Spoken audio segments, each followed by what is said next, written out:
capítulo 34 até o 3. A palavra do Senhor diz assim: louvaremos o Senhor em todo o tempo, o seu louvor estará continuamente na minha boca.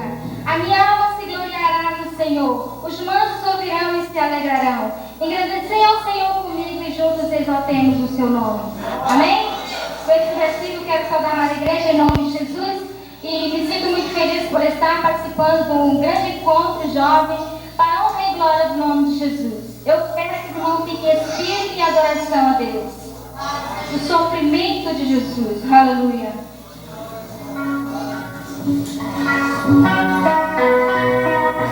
Abre o seu coração.